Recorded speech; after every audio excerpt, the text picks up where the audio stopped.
The engine is starting up. For launch. GC. Go. Guidance. Go. Fido. Go. Prop. Go. GNC. Go. Max. Go. Eagle. Go. Ecom. Go pending final steps to cabin link check. 3, 2, 1.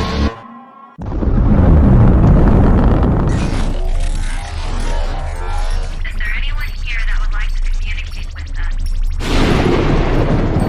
Can you give us a sign?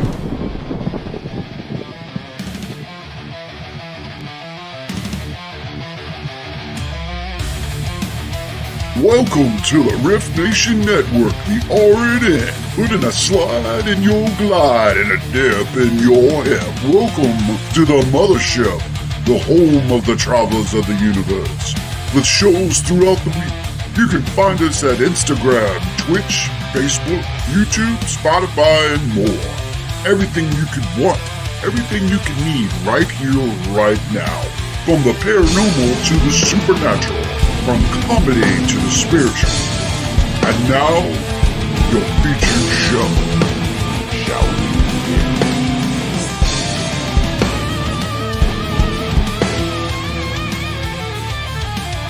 It's showtime, folks! Podcast may contain material that some listeners may find sensitive, offensive, or disturbing. We strive to create respectful and informative content, but topics discussed may include mature themes such as violence, explicit language, or controversial subjects, triggering content including discussions related to mental health, trauma, or other sensitive issues, explicit language. Occasionally, our guests or hosts may use strong language. While we aim to handle these topics with care and empathy, we encourage listeners to exercise discretion. If you find any content distressing, consider skipping or seeking support. Remember that this podcast is not a substitute for professional advice. If you need assistance, please consult a qualified expert.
Good evening, travelers and those alike. Welcome to the Orion Effect right here on the R.I.F.T Nation Network. I'm Ed, Rhonda. How are you?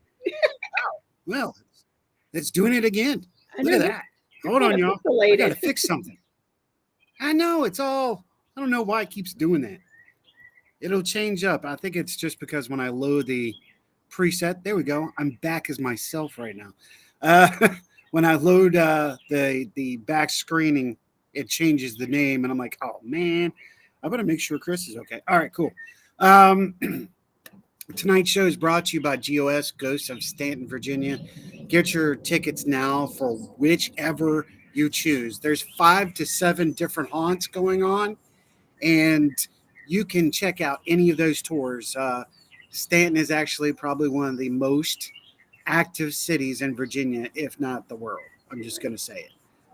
It's magnificent. It's ran by Black Raven Paranormal, Marty Siebel and his crew there. So check it out. We have an incredible show for you tonight. As you can see, we got a little news Like it. coming out that we have hit the. We're now technically surfing space, and I'm sure our guest right now is in the back room going, "I'm on the right show." Yes, you are. A lot of research went into this show. Um, we're going to start out. I'm going to give you a little background. Rhonda, if you want to jump in with anything, go for it.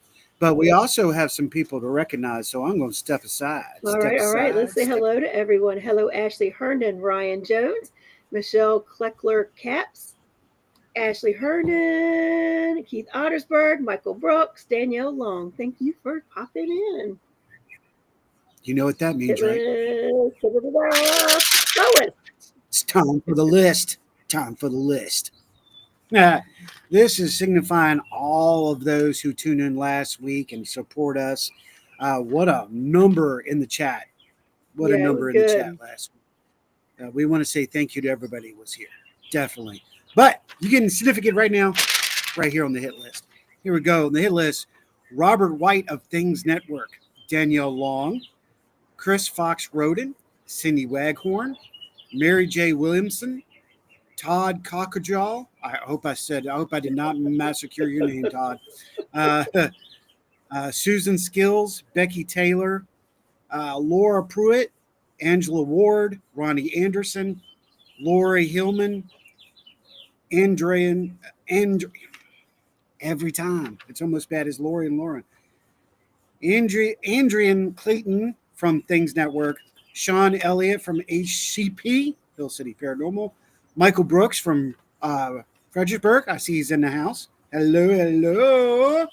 Michael Brooks, Colin McGowan, Irene Takama from Hana, Japan, Shayla Rickard, Michelle Clicker Caps, Biff Saunders, Joanne Sidner. Yay, you got it.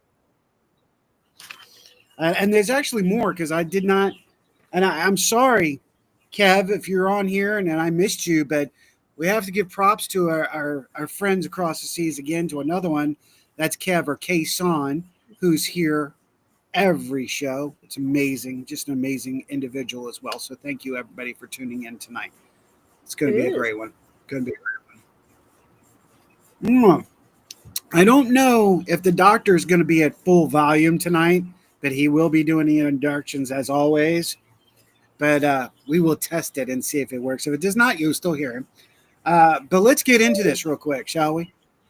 What we're dealing with tonight, as you saw, the boys, the Montauk boys. And we have one of those very gentlemen with us tonight. The background, 1943, USS Eldridge, teleported, I'm just going to use that, from Philadelphia to Chesapeake Bay. At the time that it supposedly went through its transition, two brothers jumped off of the ship. The ironic part is 40 years later, they ended up on a beach together. And the beach was in, let me get this straight, because I've got it all. I should just read it out. Travel 40 years into the future to a base in Long Island, New York.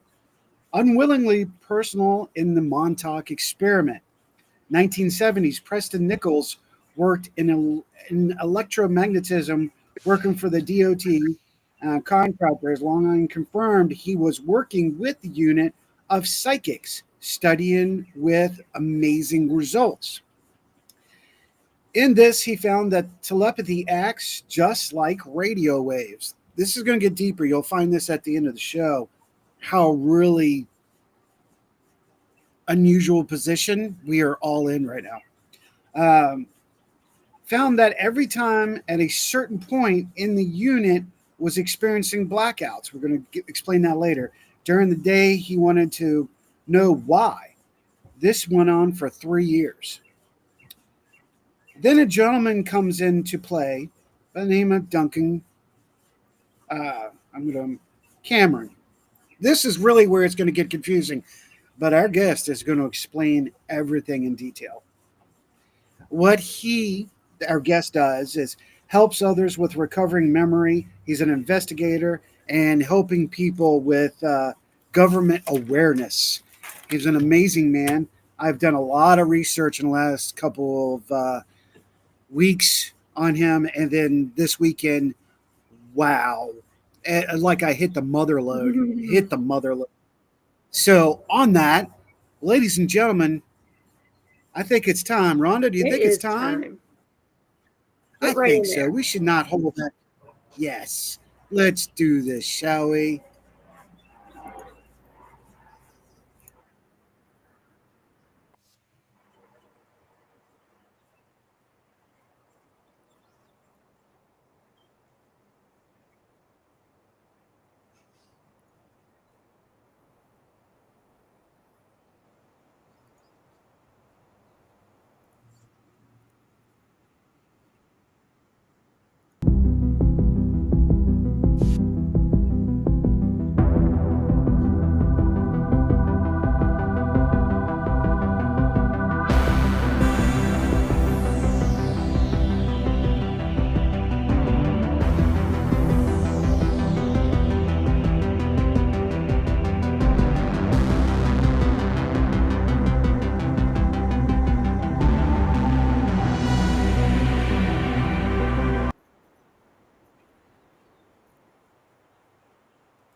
Doctor, good evening and welcome to the show. Would you like to introduce our guest this evening? Good evening, everyone, and welcome to tonight's show. We are absolutely thrilled to have Chris Lederer with us this evening. Chris is an experienced paranormal investigator with years of research under his belt, delving into everything from hauntings to uncovering hidden truths within the paranormal world. With his wealth of knowledge and real-world experiences, tonight promises to be an intriguing and thought-provoking discussion. Let's dive right in and see what Chris has uncovered in his fascinating journey through the unknown. Thank you, Doctor, and we truly appreciate you. Chris, welcome to the show, sir. Welcome to the show. Thanks, guys, for having me. Let's get started with the show and The doctor's being himself. He doesn't want to shut up. He's trying to take over. Yeah, no, he Good morning. always, he's a very speakative individual, if you will. I had to put him in the back room there. But I'm loving the background, dude. You got that. I do too. That's awesome. Going with the book. And Yeah, I like the it. He disappears purple like of I do. The portal was actually that kind of purple. Yeah. Really? Yeah. All right.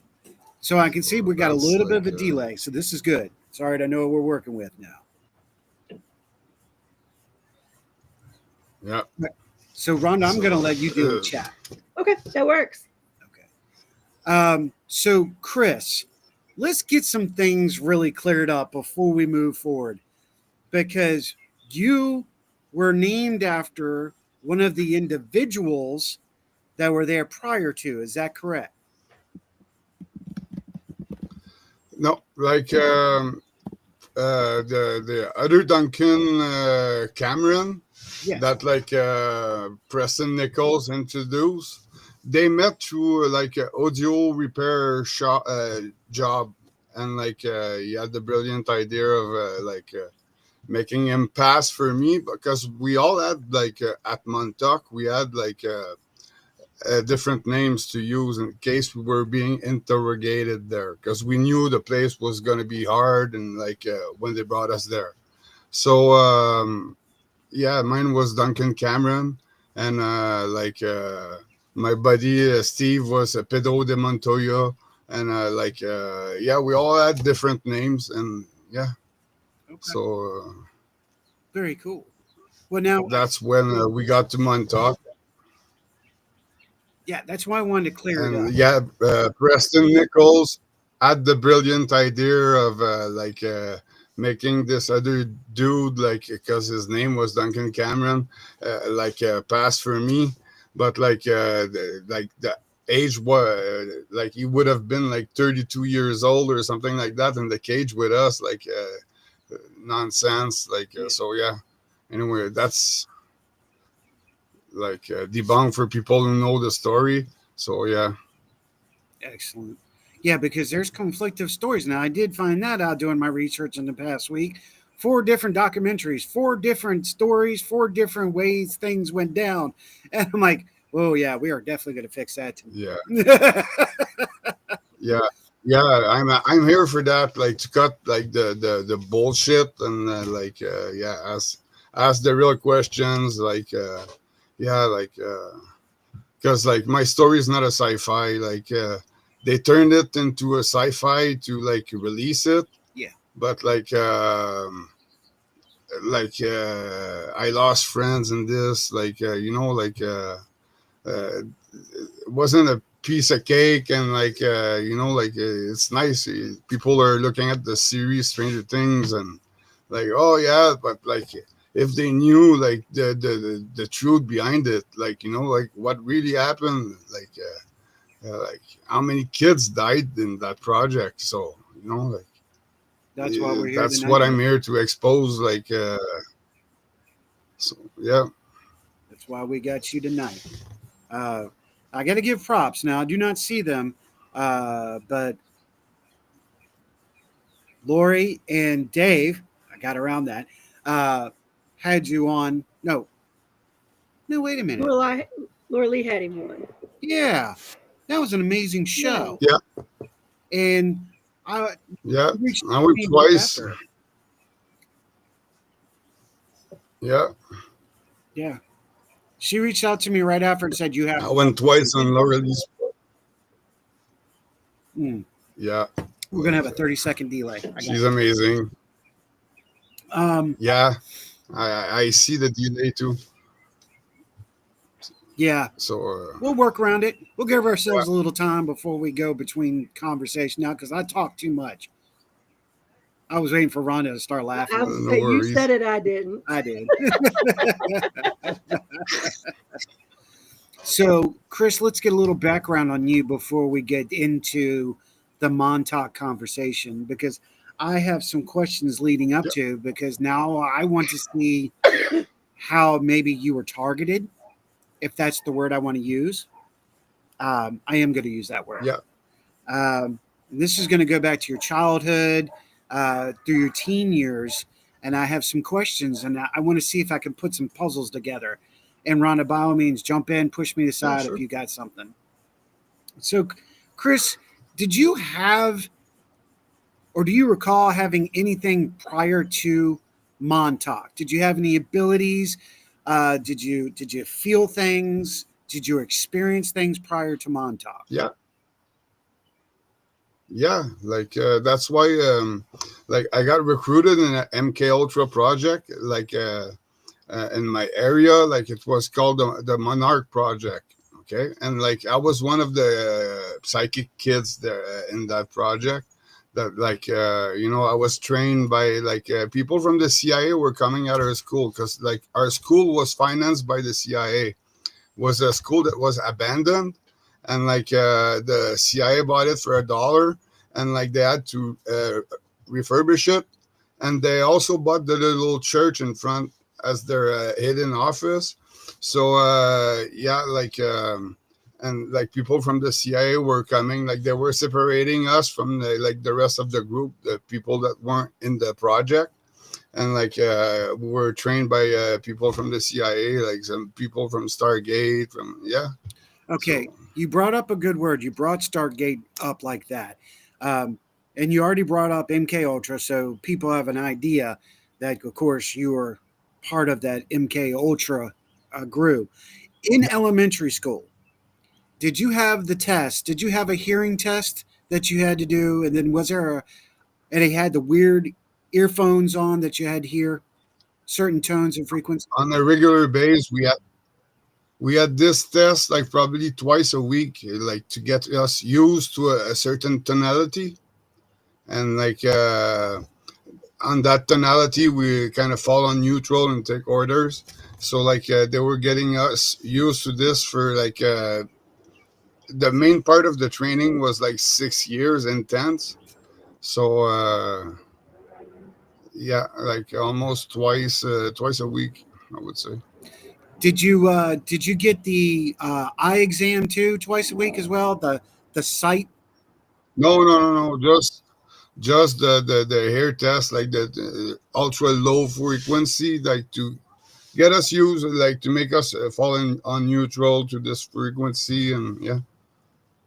Gotcha. So Do you recall getting any shots beyond the norm back in those days? I know that's a long time ago. I trust me, I'm with you on that. But do you recall getting any extra boosting or any extra boosters prior to? no, no, Wow, not you that I remember of. Like I did like X-ray day, like I had to go at the Montreal Jew Hospital, and like it was a series of X-ray and like radiation day. So yeah, like that's one of the things they made me do like during that those years. Uh, so many stuff, like years of like all kinds of stuff like that. So so they were doing yeah, radiation to you prior to going into Montauk? yeah, like yeah, that's before Montauk, yeah. Wow. And like it was like a day like at the Montreal Jew Hospital, Yeah. and like yeah, like I was behind the X-ray machine, and like they were taking shots for like a few hours. Okay. Okay. So they were actually taking x-rays and taking CAT scans or scat cans What? of you. No, it's more like just like for the radiation, like that it gives. Like that was the goal. Like it's not for X-ray. Oh, so they were using it to bombard Like you yeah, with x-ray. yeah, Okay. yeah, with radiation. Like yeah, so. Gotcha. I think it's probably matched to another test that I had to do after. So, yeah. Gotcha. And this, so my brother is actually on right now, and he is obsessed with this subject, much like I am. And now I'm glad I could take more to him, and he and I can have a backyard fire talk. But he has Yeah. this connection with. Do you familiar with the name Rebecca Rose? Not quick like that. No. Okay. Like, Um, well, not she familiar with was it. a part of MK Ultra at some point. It is said, and he's really connected to her. So I know, he's just trying to track things down. And I appreciate you, Robert. Thanks for being here tonight, brother. I'm gonna have a new grand. I don't know how to call. Okay, so my niece is about to have a baby. We'll go that way. So this weekend, so I know he's excited. Yeah, Oh, congratulations, Julia. nice. Um, so during that, and you just said that they took you out of class to put you in another class during regular class period. During this time, did they have you work with shapes, with numbers, with more time out? And did you ever experience what they call the box? Did they put you in the box prior to leaving? No, I don't remember a box. Like, I was in a box, like, for one of the tests. It was like a box filled with water, but like a gasket. Yeah. And like we had to lay in it, and like they were closing the cover, and there were a two-way speaker, and we had to do astral projection from that box to but like there was something waterboarding us in it. So like when they were closing the cover, there were a water splashing, and like and we had the head strapped in the bottom of the box, so like we couldn't lift our head to take air. So like we had the nose like kind of an inch from the edge of the water, and yeah, like once this started to splash, like yeah, it was pretty intense, like for waterboarding, and that like and like you're all depraved in black, like pitch dark, like so yeah, that was one of the tests. And like we had to astral project, go and get like in my case it was like my cop handler was in other school. He was holding 2 words on him, and like I had to say those words, and like they would stop the machine and let me out, and like that's what I did, and like yeah, those 2 words are propaganda and constitutional. Wow, you remember So I the still words. remember that. Yeah, I And bet you do remember that. Gosh. Now, Chris, was that prior to being taken to Montauk as well? This all took place at the school itself? yeah, Okay. that's because of this test that I was brought to Montauk, because I was the only one that made it in our group, like that test. So like it was something else, like to do like astral projection from being waterboard. So yeah, like yeah. So that's what Did sent you me to speak? Montauk. Did they speak to you in your language or in English? Both, yeah, Okay. both. Like Wow. they were showing me like English at the same time, and like yeah. So yeah. Okay. Okay. Some Um, were French, some were English. So like we had to like adapt. Yeah. right, and that's what I want everybody. A lot of people are going, "Well, what Ari? Where are you from? And why do you have this accent?" So let people Yeah, know like from where you're Quebec, from, Chris. there were well, from the Great Montreal area, like and yeah, like they were recruiting, and like I was in a school like that was financed like by the CIA. We were hundreds of kids in there, and yeah, so like there's a lot of kids that were from Quebec, and like Montauk was actually just 6 hour drive.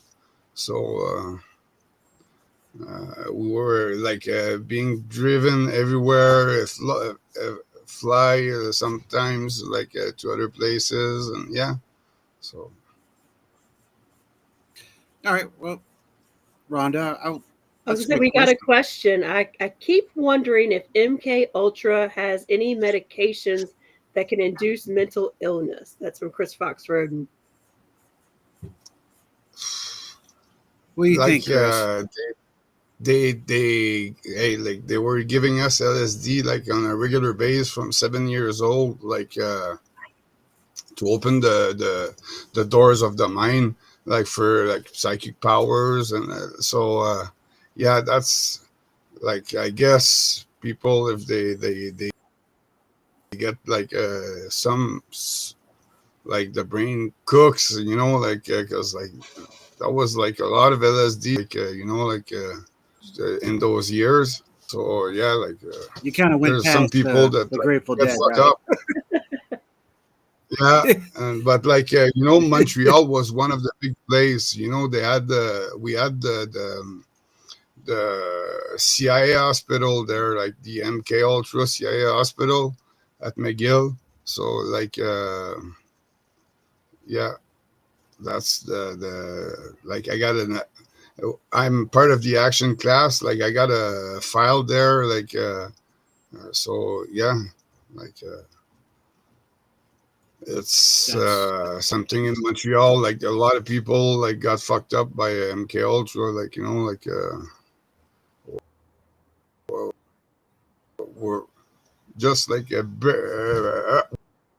like okay, like like they're dead. So yeah.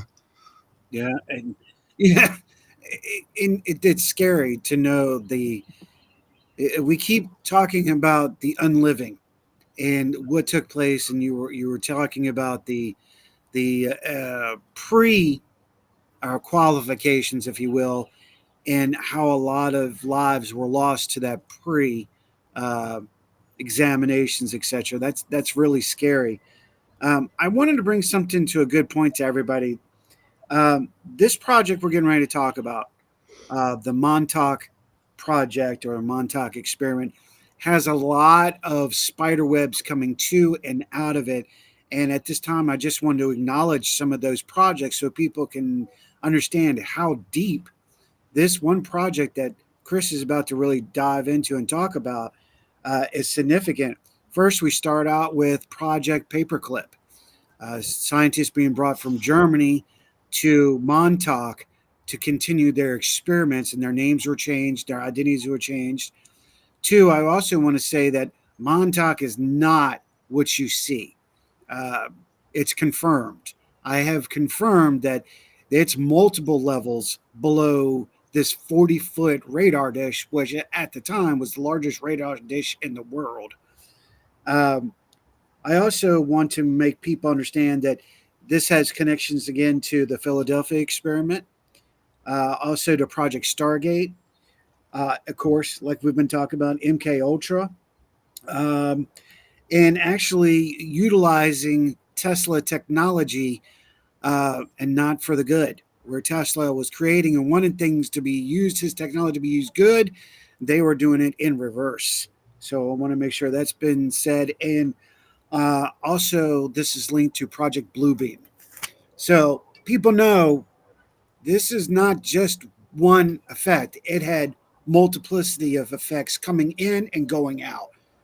Um, so, with that, Chris, let me ask you two questions. And I did explain, to you, and I want everybody to understand this. Whatever questions I may ask, whatever Rhonda may ask, this is nowhere by means insulting or trying to discredit. It's more crediting Chris than anything. Yeah. So, in that, Chris, do you recall before or after having any LD or learning disabilities, or did you have prior or existing ADD, attention deficit disorder? No, no. I was a regular kid in class. I was pretty good actually. Like the last IQ test I did, I had 147. So Well, yeah, okay. that's So I'm looking at all the different yeah. things that we dealt with and what you were dealt with and where could be some connections. You already talked about the hearing test. You said you didn't have the sight test, but you did have those subsidiary classes off the side. We need to talk more. Um, but it's interesting if we can reflect, Rhonda. I don't know if it happened with you when we were in elementary school, especially Gen Xers. We had a specific eye test. We had specific hearing tests. Mhm. Those ugly earphones. Mhm. There was people in the office that you just did not recognize, and I've got confirmation here of stuff that Chris is going to talk about, and because they say this is a conspiracy theory, I have proved them wrong. Let me just say that I've got a lot of information to back anything that Chris says up tonight.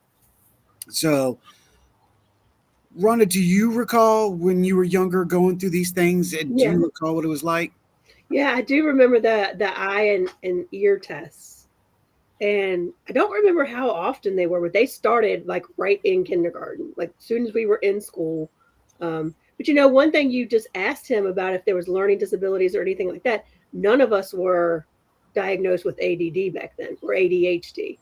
Um, they didn't have words for it. We were just misbehaving. We were just misbehaving. Yeah. But Chris, you just said something that I had in my questionnaires. You were a good student. Now, how did the staff treat you? Yeah. Now, how was your childhood pre going into this place? I mean, did the staff treat you different than the other kids? Were they nicer? Were they meaner? What was their approach on you? No, we were treated as regular kids. That was the goal, to have that face of like regular school. But they were separating the groups like on a regular base. For I would say half the school was like psychic powers to all kinds of tricks to gain the more power, talk about it, and guessing games like telepathy, like all kinds of, like, it was years of that. So yeah, all kinds of cool stuff like that. School was the nice part of it. It was when they were taking us like on field trips or stuff like that, or like during like summer, or like uh, sometimes they were picking us at night and like for like a few days, and our parents couldn't say anything because like they signed up for that. They couldn't ask anything, like we couldn't talk about anything. If we were talking to them about anything, could be a test. And like so like yeah, like the CIA had the technique to make it also that we would be like really uncomfortable talking about anything. So yeah, like the this was well organized, and like we're not the only family, like because like it was like not just like drug addicts and stuff like that, like the people are saying, like I was a regular family and like a loving family. Yeah, it's just like my mom was working with those cops in the same office. She trusted them, like like they're the sweetest two face, eh? Those people that are doing this. So yeah, like one thing leads to another, and like like snowball effect kind of thing. And yeah, so Yeah, that would be my yeah, question is what that's got you what that you kind of just answered my question, but like what kind of flagged them that you would be for the school? Did they just randomly pick children to see if they were able to, or was like in passing, did your mom say, "Oh, I noticed that Chris, kind of intuitive," or anything like what got you flagged to go all to the all school? this started all this started like in my area. There were a job fair organized by the CIA probably, and like people had like little booths talking about their trades with like tables and stuff about their trades, and the last booth was like CIA, like military and cops. And like the school brought us there. We were at preschool at that time. So like they made us like at the last booth, like they offered us participate in a secret project.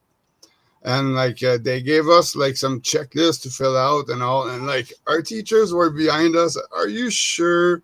Like, cause like we all wanted to be badass with guns, like spies, assassins, and like black ops mercenaries. And so yeah, like but like once we did this, like they gave papers for us to give to our parents, to bring back to our parents, and if they were okay, we from there we had an appointment at school with the CIA, the cops, and like some militaries. And so that's what happened in my case. My dad was uh, working at the Bay James while this happened. And like so my mom signed, and like yeah, we went for the appointment. And once we got there, it was like like a team of salesmen, like on one person, like just spinning the head of the person, like saying that like it's gonna be done through light trauma, like but he's gonna be a genius because like Okay. average people are not using half the brain, okay, but like through those trauma, they like kind of synchronize everything so that we use all our brains. So like and like they would give like cash support. We had like like sports paid, like like a bunch of like like a pension later, like huge cash for the parents on Ah, the there's spot, your. like so Okay. yeah, like good insurance to like like the big kit. So like they made a bunch of people rich in town, but like how many kids died through this?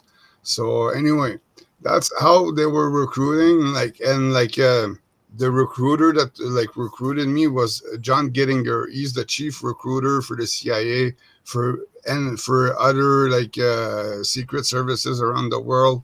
Like he was like one of the top recruiters. So like he picked me up. So like yeah, he was the one that was following me through the Monarch project, and like yeah, through those So he was years. kind of like your So handler. yeah, he was one of the handler, but like more like the one on top, like the handlers were more like cops and like the people that were like around us all the time. So Wow. yeah. Okay. Okay. Um, before we go into what? Oh, yeah, yeah, yeah. You can read that if you want, Rhonda. He's right. I mean, Hell, they trained a whole generation, the X generation. Howie and I talked about that stuff yesterday, and an old friend too about school playground stuff.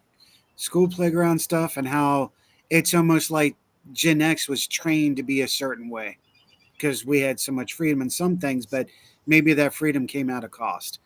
That could be a whole nother show. We can bring that to another show, but that's a really good point, and we will talk about that another time. But thanks for bringing that up, Robert. It's a valid point. Um, okay, so we're almost ready for you to be shipped to Montauk. Okay. Before doing that, do you recall any loss of time, conscious thought, any loss of memory or thought prior to leaving? No, like I just met like actually one of my buddies that day, like in the gasket test, like because we were at an handicap school, and like two of my buddies that are still my buddies today, like I knew one from a prior test, and like that's where I met Martin, and like so like that was a new buddy, and we're still buddy today, and he still remembers. Like they both still remember that place. They don't remember why we would Yeah. be there, because we had like all tools and stuff, and like anyway, so yeah, like. I left that place. We had an appointment with Jack Prudis for the to like with my mom, and like to talk to me about like the Montauk the Camp Hero. Okay, like that there were a chair, and like that like anything I was thinking would appear. It was like a magical chair, and like I was 8 years old. I thought like Camp Hero, like that's what like they built heroes on that chair, Yeah. and I heard fuck. some shit about you. So, yeah, we're going to get into that in just a minute. Were those two gentlemen you were referring to, was that James Bruce and Stuart Swirlo? Well, Stuart Swardlow was like actually in the car when I was brought there, because like from that appointment where he was talking to me about like the chair and all that, it was usually older kids that were going there, but because I performed so good on the other tests, like, he wanted to send me on the chair. So like I was all in. So like he gave me like a time to go and wait on the corner of my street. My driver would pick me up, and like my buddy Steve was already in the car at that point. So like he picked me up, and it was a beautiful day. Like we were in the afternoon, and from there, like Stuart Swardlow lived 15 minutes away from my place. So we like from my corner of the street, like we drove to Swardlow. We got there, and like there were construction in this area, so like he got the cop handler to where like a to pass, and we went and got another kid that was waiting at the Dunkin' Donut in those days, and like they gave us a lunch, and like each a drop of LSD, and also like our names to rehearse during the traveling, because we could be interrogated. It was a hard place and all. So that's where like I got like Duncan Cameron. And the funny thing, I had like my badge from Chemical Corps, because like when I did that day at the Jew hospital, they gave me a little badge, a blue badge with two bananas, like and this was like a military Chemical Corps division. So like in French, it's a macaron. So I had this like for Cameron, okay, macaron. to remember, and like my Dunkin' lunch. Okay, so like for Dunkin', so that was like I was like because I was messing up in the car, like LSD was kicking in. And you know, Yeah. like Dunkin' Donut, and like I was messing up my fucking name big time, and we were all laughing. But at some point, the driver just told me shut the fuck and sleep. So yeah, like but yeah, Wow. like that's a funny memory of the when we were all the four kids in the car, so with the handler. So So and I'm yeah. glad you just confirmed some more of the information that I had found. So thank you for that. Now that's interesting. Before we really dive into the next step of where we're going, do you have any good memories coming from Montauk, or was it majority all like PTSD, really bad shit, bad trauma? From from Montauk, yeah, like the part where because like I figured out after I was brought there other times, but I was passing through the acid house.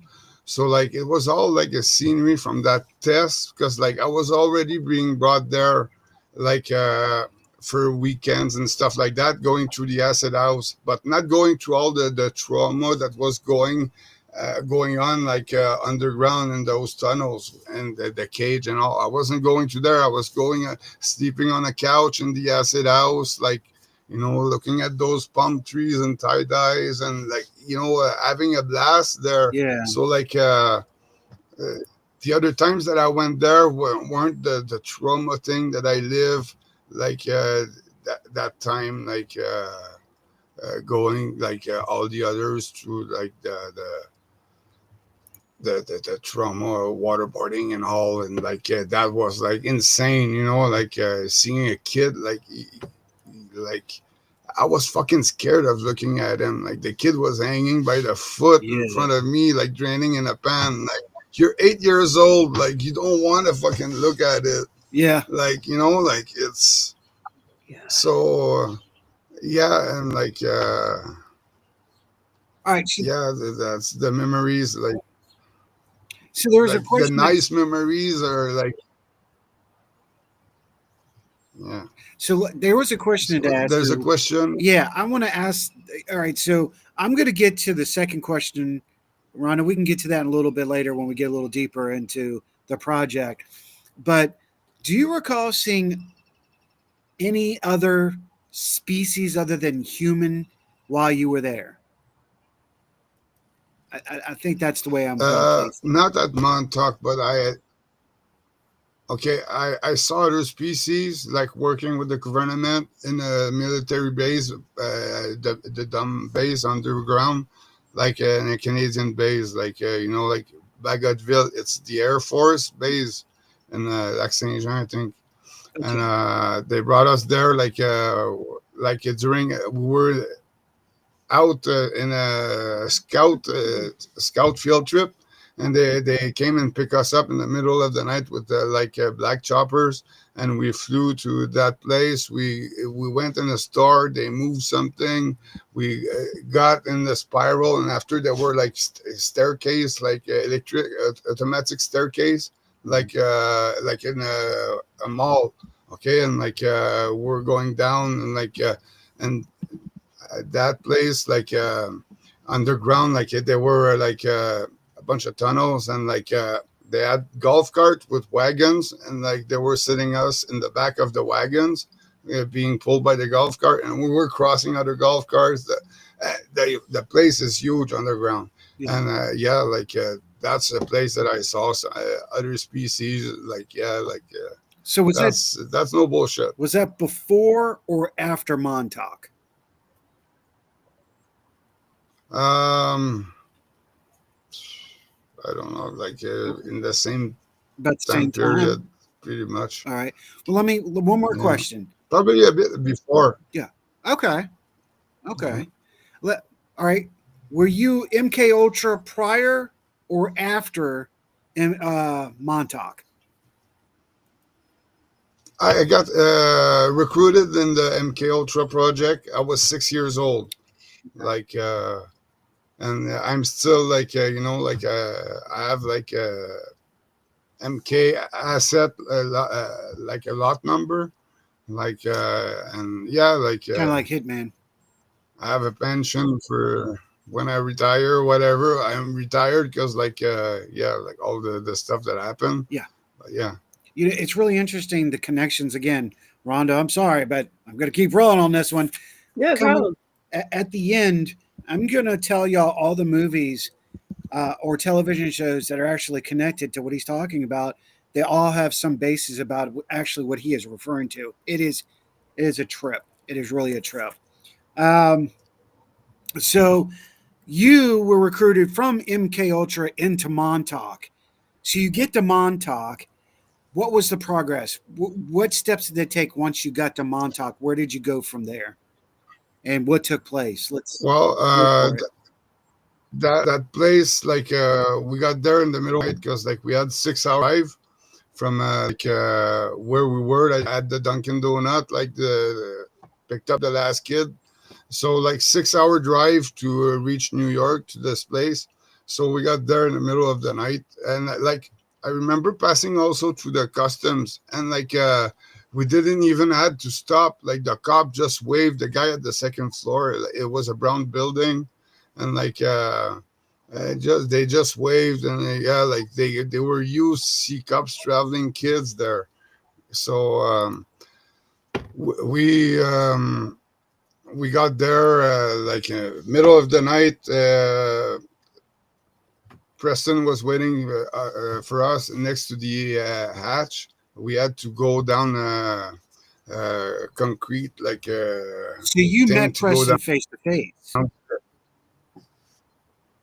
Oh yeah, I met him like a few times. Like yeah, Okay, each for time I those went to the chair, he was the one hooking me up on this. Like yeah, now, just for just sake, so people understand, Preston was the assistant director to the Montauk program.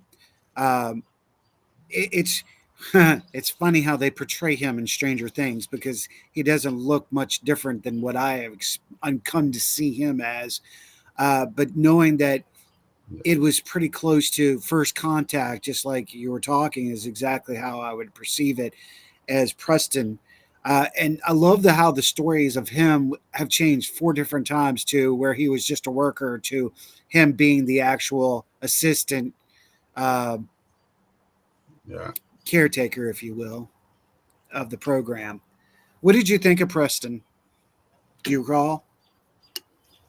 Uh, Honestly, it was just like for in my case, like it was just the guy that was like hooking me up on the chair, like like all those like plugs and all. I don't have like memories of him like abusing me or nothing of Yeah, that nature. nature. It's more like the last time I went, like it wasn't the same hat because like usually it was like a white cotton type hat, okay, that they were putting all kinds of plugs, and the last time it was a net, and he told me that they didn't have any more of the other ones, like it was this like that, and so yeah, and yeah, he hooked up all those things, like there were like also a mask there like on that chair, and we were breathing like a vapor, and that vapor was like he was explaining to me that it was like a new flower they just discovered in the Everglades.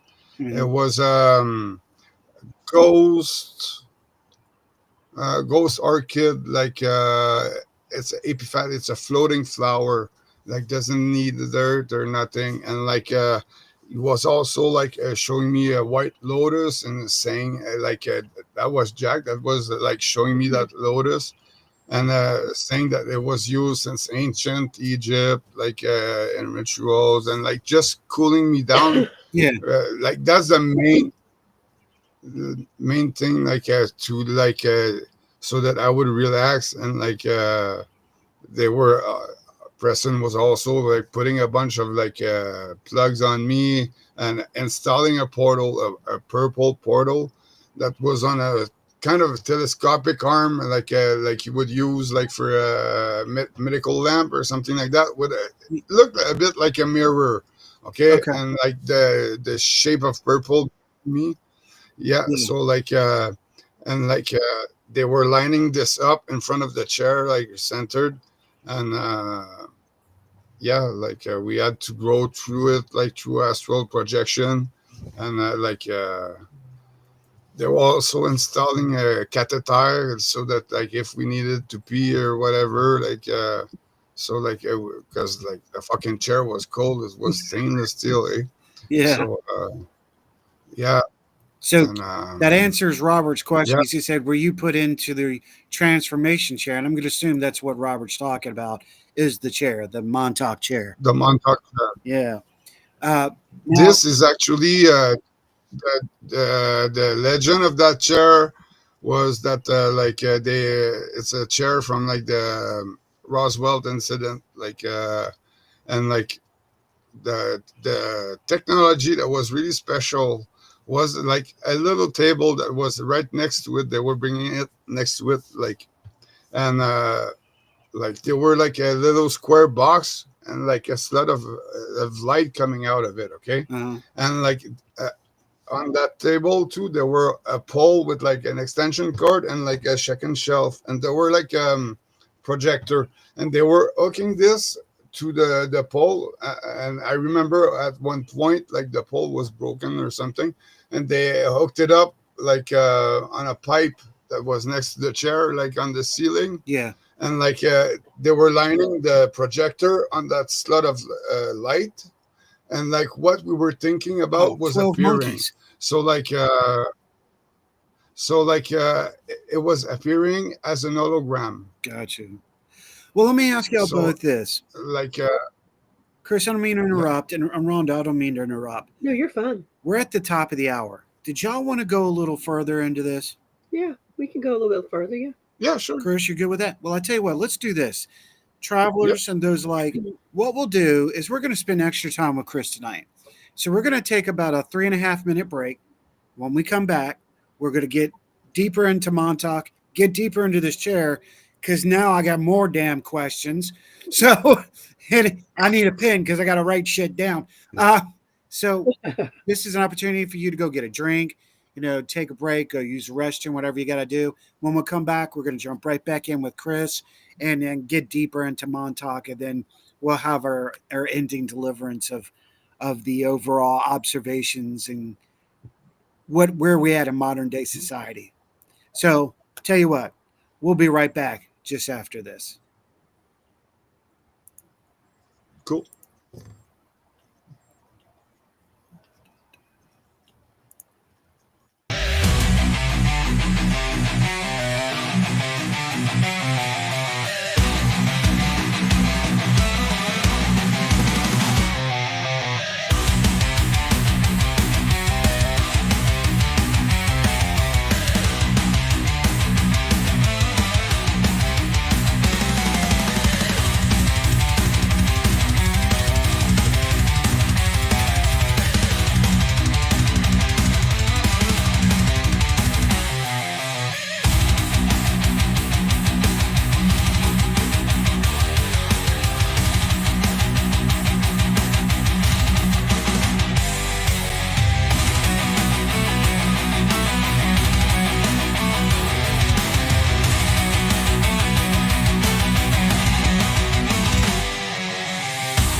And travelers and those alike, welcome back to the Orion Yes. Effect right here on the RNN. Chris, thank you for joining us tonight. Appreciate it. I had to go get a pen because I had Thanks more for writing having down me. because I'm seeing these webs and these connections. I'm like, holy crap. At the end, I will explain the connection to so many television shows and movies. It's My story is actually like considered as the holy grail of conspiracy theories because like there's a billion follower that I've heard about it through like Stranger Things, like because like there's a billion follower for Stranger Things across the world, and like in the conspiracy top five like of like so like yeah, there's a lot of people that have heard about the story, but like you said a bit earlier about Preston, like boosting and putting it sci-fi to like be like able to release it, like, but yeah, that was the only way to release it at the time, and but yeah, now like the truth is out, so and see yeah, more and more of you are coming out of either MK Ultra or both Stargate, MK Ultra, and Montauk. So it's opening. The gates are opening. The truth is definitely coming out, and they can't stop it now. And that's just fact. Now, Biff does have a great question because for those people who don't understand, Chris, can you explain the Montauk chair? Can you explain to him what it did, how it affected, yeah, and what it amplified? yeah. It was like it was linked to a computer, and like the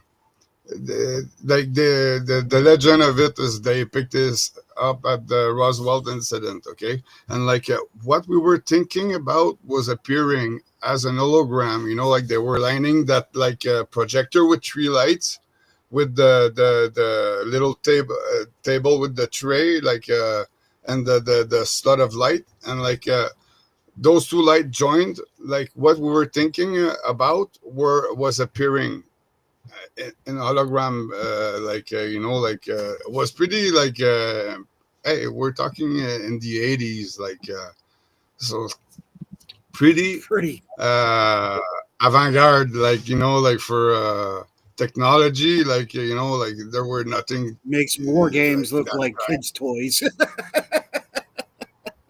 So and like it was linked to a computer, plus like Preston had another computer that he was working out of like in the back, and like there like gas and all, like like it was a like you when they were installing me on this, like I was going there for a few hours, like the catheter and all, like so yeah, like and they were like doing like all kinds of tests to like like travel to portals, like and yeah, this is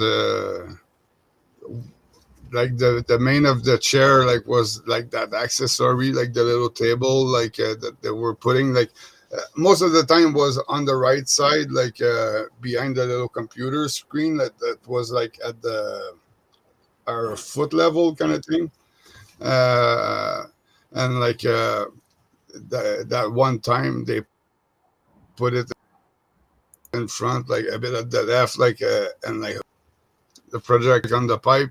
But yeah, like that was like one of the main like accessories of the chair. Yeah. So like I Okay. thought of a And gun, yeah, and Steve like it goes, so appeared. connecting your I brain thought of, wavelength. I thought of a alarm clock. My alarm clock. It appeared like so. Like yeah, I was cool. Yeah. Now, I want to bring something to light since you brought that up so we can go back and come back forward. Pre existing the Montauk boys, Yeah. Preston and his team created the Montauk Project. And it came from another project. They came here. They have this, and you can go to this location. They Paperclip. do not want you on the property. But yes, exactly. At the beach, and I'm remembering the dag name. I'm not going to go back and look for it, but Dirk Beach, Dirk Plains. Is that right?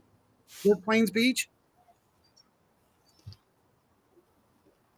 Well, the like you're talking about, like the boat, like the USS Aldridge, like they vanish, No, or no, no. I'm trying to remember the beach that was further down. The significance to Preston was his team used radio waves from the radar dish, which they claimed was for seeking U-boats during World War II. When they shut it down, they came back and reactivated it. But, and here's the documentation that I've got right here from law enforcement and from those people in that town. Once that dish was activated, Preston was using certain wavelength hertz. So, Steve, I'm answering your question.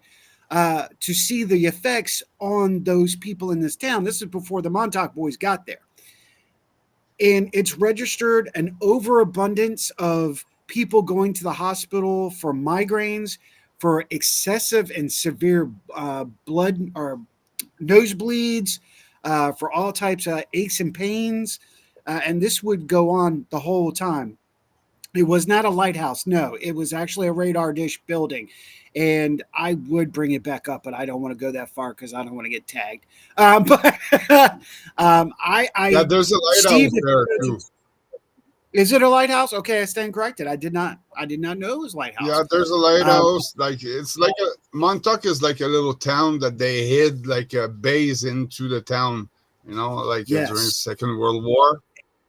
And they painted the buildings. Yeah, that's the like Camp right? Camp Hero. Yes. So yeah, with that, I'm just giving some pre-story to you guys getting there. This experiment took place way before these kids got there. They already started their experiments. They were already trying on the town folk. They were getting responses. And that's what's going to lead to the end of this show of what's happening next. So I just wanted to clarify that because we did talk about the shared wavelengths, and I was like, well, we better hit that real quick and let people know. So yes, and he did say, bam, wasn't there a lighthouse? Chris, you just confirmed the lighthouse. I want to go back, and Keith said CIA documents recently declassified said that they found the Ark of Covenant in 1988 using MK Ultra. You know what? I believe that. I totally can believe that. Yeah. I think MK Ultra is still active. What do you think, Chris? Would you say that MK Ultra is still an active unit? Yeah. Oh yeah. There's a lot of money invested in MK Ultra through the years. Most of the people are being controlled. So MK Ultra is going hard. Yeah. Oh, okay. You got your. I was just making sure you were okay. You were making it. No. I just muted it because the dog started barking. Oh, okay. So here's another one. Would you consider yourself to be a gifted individual, Chris? Or did they choose you because you were just a basic brain wavelength? Oh, I was gifted for psychic for a bunch of stuff. So that was my main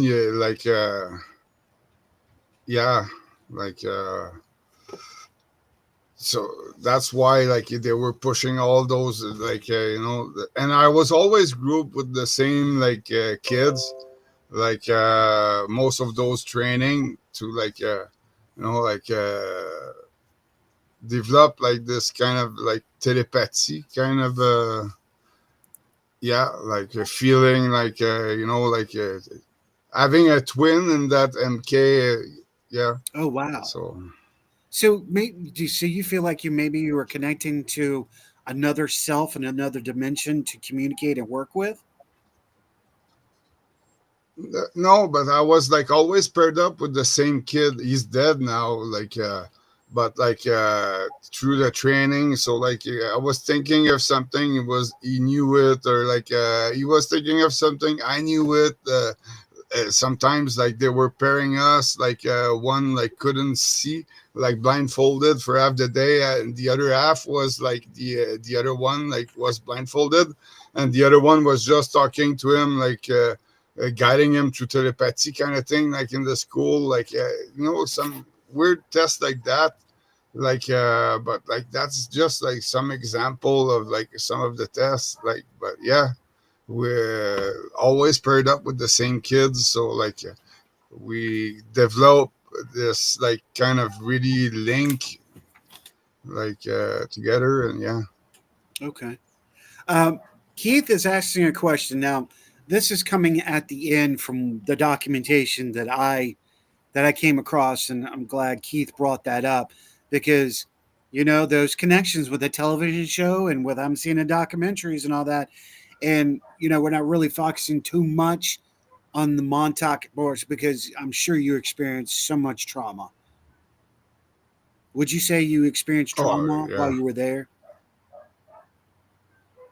Oh yeah, like yeah, like we being like waterboard and stuff like that, like beat up, like scared, like like they were giving us drugs, but not to be like having fun, to be like bad buzzed, like that, like you develop, like your body like generates like alters to cope with those situations because it's so bad, Right. like so you dissociate as a protection, like your body like it dissociates as a protection and gives you like uh, those alters, and that's what they want, and they program those alters, and after like they make you forget everything with hypnosis.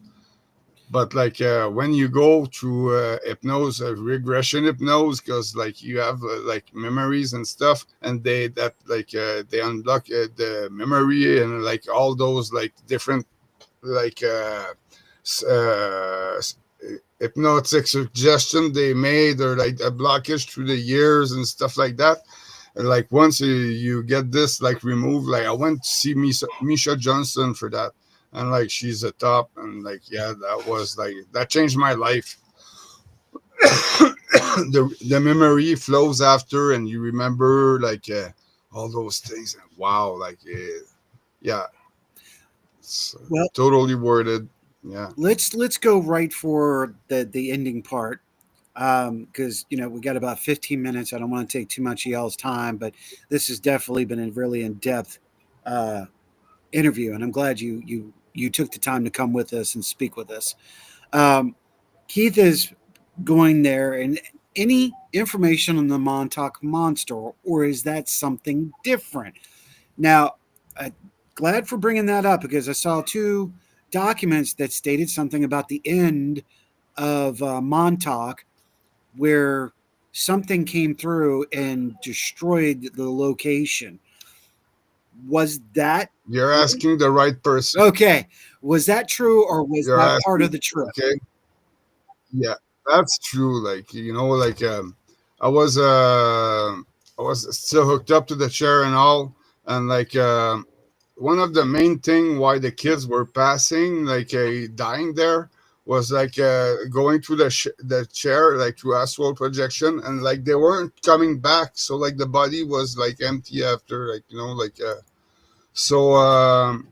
And like I was there, and Jack was supposed to guide me back because like I was sent to go and open my gateway, and like after the guy had to come back, and he was going to guide me. But when I woke up, he wasn't there.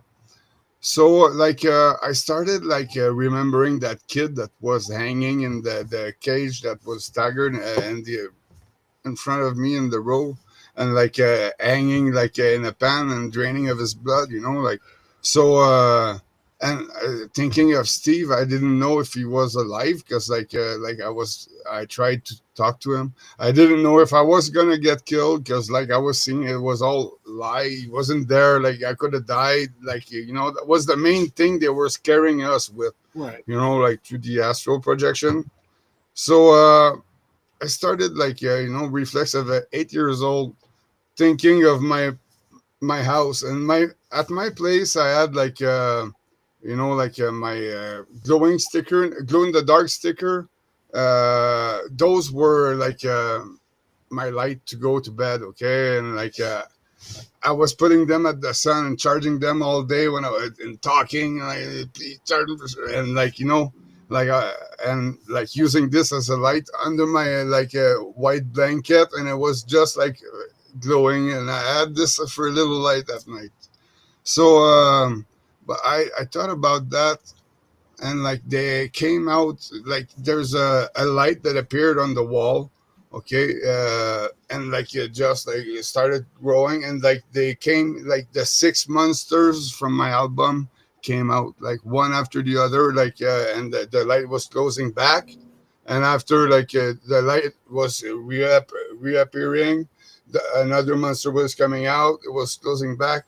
But those monsters like destroyed like the base, like like they killed some staff, like I don't know, I think it's because they were electrocuting them, because they were so like a giant sticker, but like super powerful, like the because everything was so dark, like everything was coming bright, like when they were coming out, like so yeah, that's what happened there. Like that's the truth about the monsters. That's why Stranger Things, like like there's monsters coming out, and so like that really happened, and like all from like being still hooked up to the chair, and like thinking about it on the chair probably, and like that's why like and yeah, Yeah. like Kind of like a official. Preston, like well, yeah, like they saved us. They saved the kids. They destroyed. They had to cut the power to the base, to all the building, and like they never put back the power on since. Yeah. Like like like like I remember the alarm there. Like like the big two big military trucks. They like one. Once like the monsters were out, and I got like Preston, because one of the monsters stayed close to me, and like Preston, like he kind of moved for Preston to like unhook the the thing from my dick, and like all the plugs and all, and get me out. Yeah. So like he made space for Preston to like come and release me from the chair and bring me out. And yeah, like they were like we were all in like tidy whities underwear, like so like they gave us like a gray blanket at first, and like some people went and got some military jogging suits. Some were like uh, gray and blue navy, and the other one were like green and gray, and like we had to sit in like two military trucks with like tarps, and like like two rows of seats, and like with our like the little blanket at first, till they arrived with the jogging suits. And after, there's a school bus that came with like a blacked out window. They started to transfer us, the kids, from like the military trucks to the bus, and at the same time my cop handler arrived, and like Preston got me out of the bus, because I was just in the bus, and I told him to get him out of here because they'll use him as a guinea pig. So like I was the only kid that left with my cop handler, and like all the other ones left in that like the bus with the blacked out window. And yeah, like from there, like he brought me to my mom. I was all beat up. Like we just stopped at the Memory Hotel, so that I could clean up a bit, because I was so like full of blood and all. And so I cleaned up, put the jogging, and we drove 6 hours home. And like that's where like the show happened with my mom. Like, what happened to my son? Because usually like Shit hit the fan. when we're brought back, I messed the baby up. like we had like a week of healing, like for those bruises and all. But like I was fresh out of the the place. Like so, like no healing, no. Yeah, so like I was pretty beat up. I couldn't get out. We had to wait a few days, and like when I was finally allowed to go out, I had to say that I fell down at the light tower in Montauk on my trip to New York in the rocks. So yeah, We're gonna hit, that's we're gonna hit like 4 or 5 questions real quick. Then I've got some questions for modern technology for you, right? And then I'll do a closing analog for it, which I never do. So yeah, I was ready for it. One question: how old were you when you left? Well, at Montauk, this happened in '83. I was 8 years old, like when this happened. And like that place, we were kept in cages, no beds, like on concrete floor that was soaked of blood and water, and little panties, drugs on LSD, with people coming to scare us or kick us or bring us to like a open room that was there were a big water pan and they were doing waterboarding and like really like hardcore place for kids, yeah. Good, you beat me to it, Rhonda. Because I'm going. How old were you when you ended?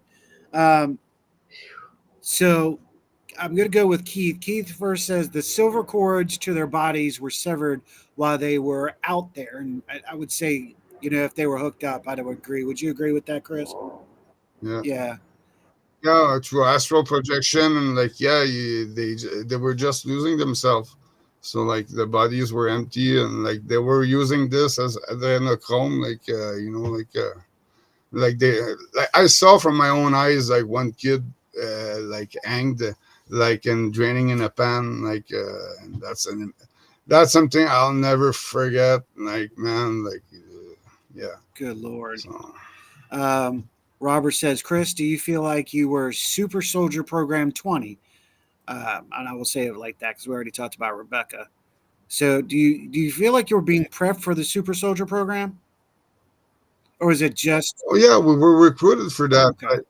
Like I was sent to the NASA to do some tests, like twice to Disney actually, for a week. But both times I had like tests to go do at the NASA. Like the first year was in a thing that was turning super fast. I was paired up with another kid, he was there with his grandpa too, and yeah, till it was turning till we were wiping out to see how many G's we could handle. Oh yeah. And we spent the rest of the week there in Disney. And the second trip was ice bath. It was a cold water, at the NASA again, but icy water, and I had to sit in it, and I had monitors on me, and the ice guy with a bath. scientific suit was taking notes. Yeah, Yeah, the ice bath. to see how much time I could stay in the bath. I don't remember how long I stayed, and after a while, he gave me a little towel, and I was with my mom at that point, and we just went and continued our trip to Disney for the rest of the week. So, but yeah, Wow, that was a super soldier. All those tests were to be black ops and get you ready for Stargate. mercenaries and all that. Yeah. Yeah, no. Okay, Yeah. see, I was getting ready to ask the personal questions in a second, but I want to try to get through this. So Rhonda, you wanna read Steve's? Sure. Did you ever? You moved it. Which one? I'm sorry. That one. I apologize. Did you ever come across painting your own picture in your mind to set them off course? Yeah, that's a pretty good question, actually. No, not I think he's trying to say, did you ever use I've tried. Yeah, go ahead, Chris. Did I ever use memories to because they were doing time traveling stuff too, to see the different paths of our life, and like there were a machine for that. Like so, yeah, like we did so many experiments, like tests and uh, like in the psychic like that, from astral projection to like remote viewing, like with people from Stargate teaching us like how to do this, because there's a good difference between like remote viewing and like astral projection. Like it's not the same thing. Okay. People think, oh no. And Keith So Keith went in and said they felt like they were, or you felt like they were protecting you to destroy the base. Yeah, you answered that question. It sounded like it. yeah, Michelle. yeah, they destroyed the like a part of the base and like killed some staff there, and like that's true. That's why like Stranger Things, like it's a bit the same thing. They even took the same car we had, me and my mom, for the kid and his mom, like a green Pinto, like so there's a lot of like stuff from, yeah, like from taken from like my story, like you type like on Google like Stranger Thing is inspired of, and they say from like Montauk, like, but the main story is what happened that closed Montauk, Okay. and this is what happened to me. So Keith says, sorry you had to go yeah. through all that. Steve says, because your body vessel was left empty, do you feel as if you now lose track of time and might have a passenger on board with you? I think attachment. Well, yeah, sometimes, yeah, like yeah, we were vessels, like we were, like in all those rituals, like because we're talking like just for a couple of hours, but like for hours and hours, just like like all the tests they did, and like Yeah. yeah, like they were Which if we had exploring, that, like, we and would. they were using us to explore. Yeah, Yeah. so Biff we says, when your were like mind the gets penetrated, explorers for that. Keith goes, I Yeah. had a green Pinto.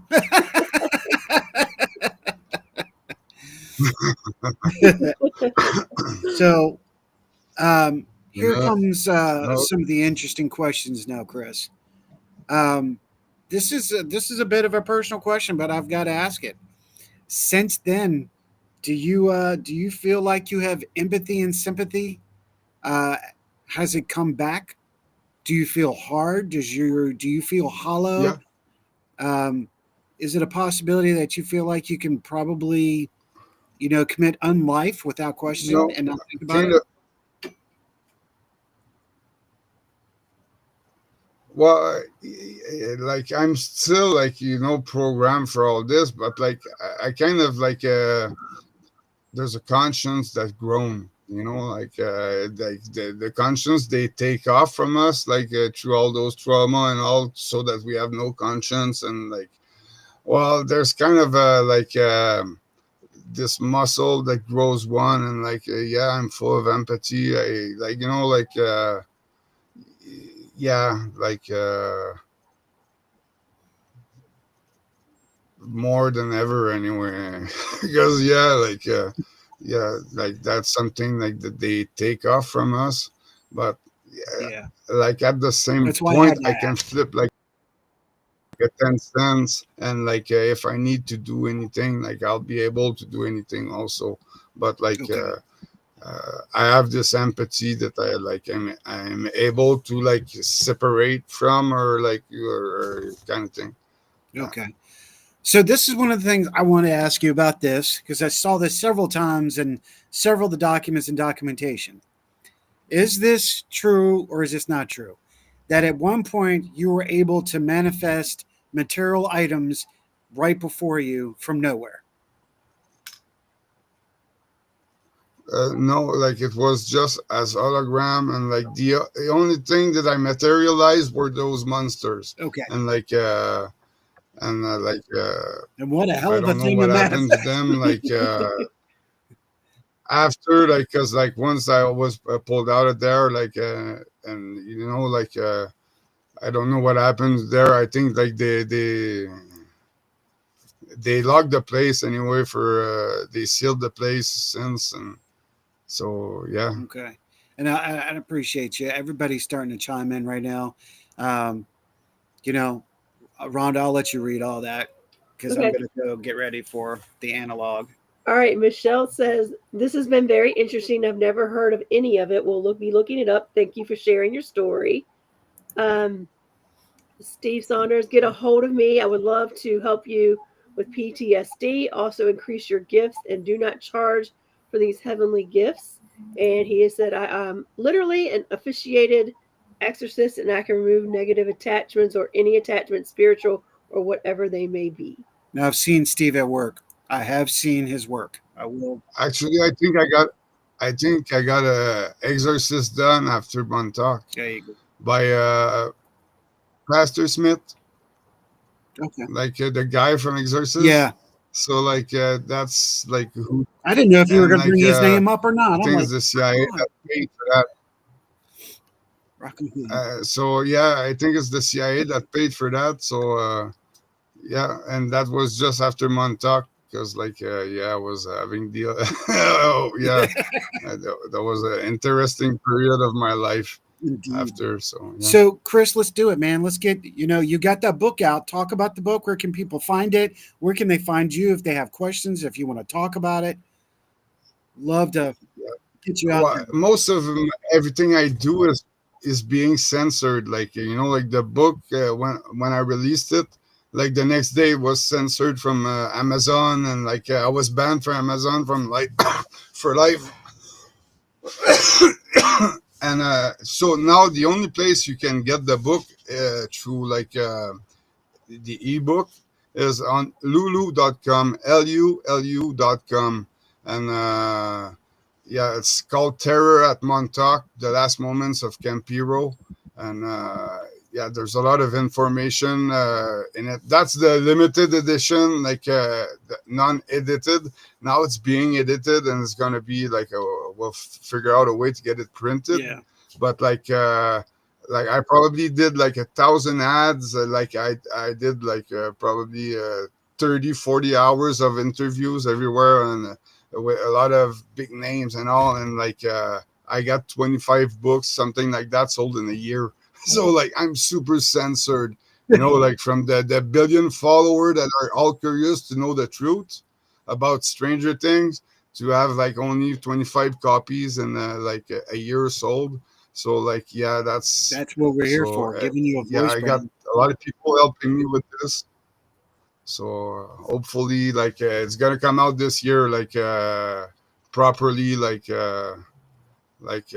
edited and all. So like but yeah, this version is available on lulu.com, and like people will have a lot of info on it.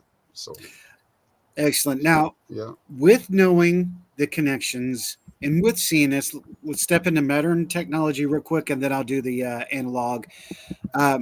Chris, do you think that the Montauk experiment and the things that were learned that Preston used, do you think maybe they used all that into our G4, 5, and 6 programs now? yeah, absolutely. If we're Yeah, like and like it's more a mass mind control. It's not like the traumas are not the same. It's not like like as a monarch. A monarch is really like like intense training, and like people coming to train you, and like but like the mass mind control is yeah, like through traumas like war, through traumas like like to keep you like like COVID like bullshit and stuff like that, just to keep you like traumas and traumas and traumas, and like they manipulate you through this, and like yeah, like they create kind of alters like a situation that you wouldn't be like creating like those altars if like they weren't doing that shit around you, like so yeah, you're working, they're working on building that personality on you, like the way you react, you think, and it's more a mass mind control, like with the news and like yeah, yeah, So, That makes sense. Exactly. Yep. Exactly. Do you feel that it also may be the grounds for the particle accelerator on your level? Now it's gone to a mass because of the LHC. You think there's a connection between LHC well, and CERN. You're talking about CERN, the particulator. CERN was the owner of Montauk, like the Campiro, like while we were there during the project. bam? So you just made like a big link, a big point there. Like they were studying portal, and like they're studying, like they're trying to recreate what I did there. Yeah. Like so like that's like the owners were like the owners of CERN. So And with that being said, too, this is another subject that's out there that I did a lot of webbing and connecting, Rhonda. I worked with the doctor in the last week, and the doctor actually went, "You're really going down some rabbit holes." And for an AI to say that, I think that's pretty good. You But I blew was up able AI. to, yeah, yeah, well, it's up there, baby. It's up there. I was able to link Montauk to HARP. Oh, Uh, wow. a connection may have been connected by using the version of HARP, which now that location of Montauk has several locations all over the United States, and now they've modified it from then to what it is now. So I'm like, whoa! I just kept on finding the webs and finding a spider after another spider. I'm not going to go too much farther into this, but I will say I did tell y'all that I would say some of the names and some of the movies that either has used this concept or is the format of this concept. Uh, how many? No, we just talked about Stranger Things. That's the number one. Yeah. Or is it? See, that's the funny part. We all think that Stranger Things was it, but Gen Xers, those of you, we got to go back a little further. Okay. This all goes back to a movie that's called The Final Countdown, where future and the past and the future, and there was the president or the president's assistant and the woman met the ship at the dock because they went through regular time and the ship went through and they did the special mission was because of that. It's really interesting. So check out Final Countdown. Uh, the other thing was this is a small mention, but this is because of the drugs and the schizophrenia that people said about this. Beautiful Mind. Check out A Beautiful Mind. It is an amazing movie. It talks about schizophrenia, but calculations and math and the wizards and what they said that he had some contact with the military. So this Beautiful Mind is a true story, by the way, for those folks. Yes, Timeless, correct themselves right now. Exactly. They've made HARP stations, but similar to mobile. Yeah, well, they're on ships now and they're everywhere. They're right at our airports now. Another television show that everybody tend to forget about that has connections to Montauk is a show called Quantum Leap. How many of you remember Quantum Leap? I do. Quantum Leap has connections to Montauk. The two movies that struck me as we were talking, Chris, the first one we talked about the chair, 12 Monkeys. The Monkeys, 12 Monkeys, the movie had the chair and it's the almost exact formula of what you were describing. That's kind of scary. And then the next thing is the pre-exam to Montauk Matrix, the red pill and the green pill. Which will you choose? So know that there's a lot of, and there's other movies. Oh my God, go to Amazon. You will find them. Go to Netflix. You will find these movies that are connected, and you've got to be careful. You don't want to get caught in the sci-fi mixed web, which we call the paranormal spaghetti. But it's out there. It's true. Chris, do you mind if I read this real quick before we let you go? yeah, sure. And I'll give a suggestion. If people want to have a good idea on like how this was in Montauk, people can watch Montauk Chronicles by Christopher Garetano, Okay, that's like really well made, and like uh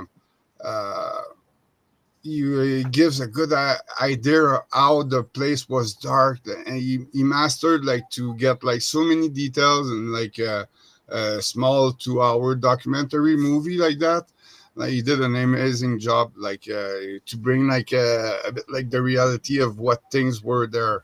So Montauk Chronicles, if people want to have an idea, an image a bit, and like and go from there and dig a bit more, like yeah, it's a very good like documentary.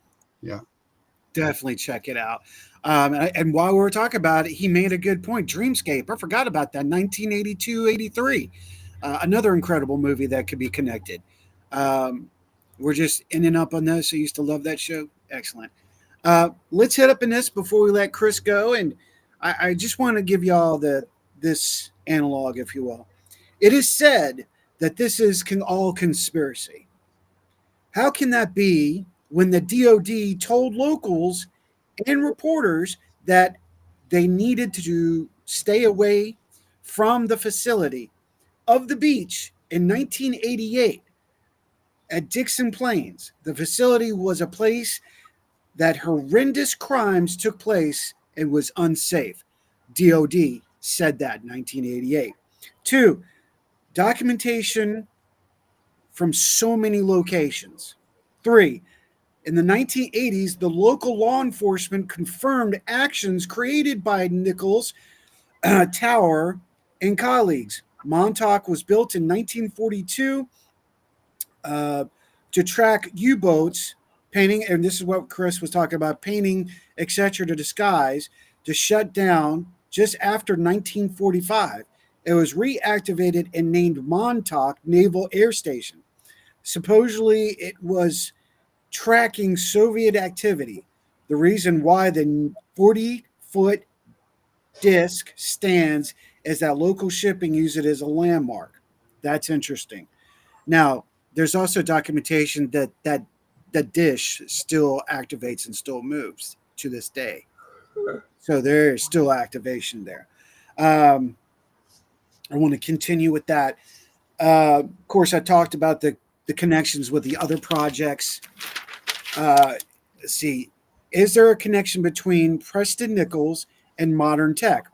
He claims he and his staff push high frequency waves into the public for with a 40-degree or 40-foot dish. We know that Tesla transmitted energy from his first tower in the same way. Now, if this took place, what of today's G series signals? The energy pattern of the G5 is that of the lotus flower or plant of life, but it draws energy, not distributes energy. Fact. Interesting, this action, what was made to help life, could be one of the things that take it away. I'll leave it with y'all on that one. Well, I think like you're talking about replacing like the ether energy, like okay, with the fake energy of 5G, and like building like that repulse the actual ether that we're supposed to feed off, Correct. and they, like, and like I think like there's something in the 5G that repulses this, and like uh yeah, like I was checking like a little documentary on this, and like yeah, like there's a lot of like a magnet a bit works, like from like putting power on it, it's gonna like push it out like far, or like, well, kind of like, so that, yeah, privates, like, so yeah, we're kept off like the real energy, the etheric energy that we should be fed off, and like like be, yeah. Yeah, they're taking it So, away. like Exactly. I think, and this is cuts a lot of the psychic powers through, like, like so much interference, like yeah. Yeah, they're trying. That's So the other thing. They're so it is said attempting to hold back people's ability with with ESP, with psychic, because it's growing and growing, and more people are taking control of their life and less out of the social norm, such as religion, standardized It's religion. electromagnetic system kind of thing. Right. There's Yeah. so that I'm not going to go there with this one. Through It's 5G. Yeah. the engineer. Okay, and I'm not going to go with the conflict of Preston because we could keep going, Chris. We could, but I don't want to keep you. I appreciate it. Oh yeah, like hey, Preston built so much like stories around my story to like like be able to publish something and like, but yeah, like I'm there to cut the bullshit and like uh, That's say what we should have the named real it. facts. This show should have been called "Cut into the Bullshit."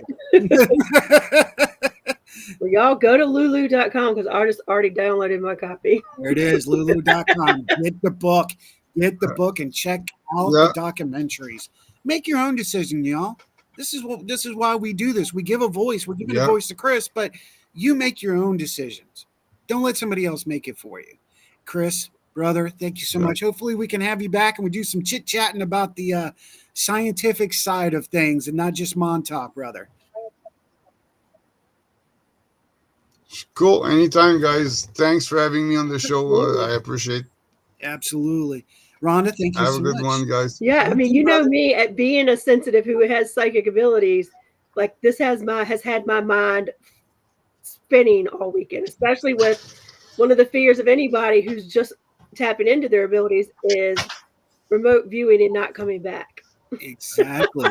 Think about going, but you got to get back. Yeah. Yeah. The travel's easy. It's the return that sucks a bit. Steve said one of the gifts activities increases other gifted people's gifts and brings them up to the next level. And I agree. That's what's happening right now with me. So, absolutely, Chris. I look forward to bringing you back, man, and talking some shop instead of, I think you got a lot to talk about with us. I really do. Yeah, sure. Anytime, man. Rock on. Rhonda, thank you so much. I appreciate that. And what an incredible show. I want to thank all of you travelers for taking the time to check this out. Get him out there. Share his work.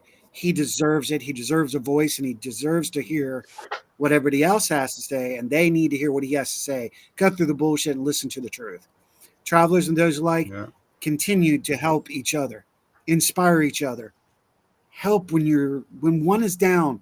Help them out. That's why we do what we're doing. We've got to stop this society numbness that's going through and just set aside petty crap.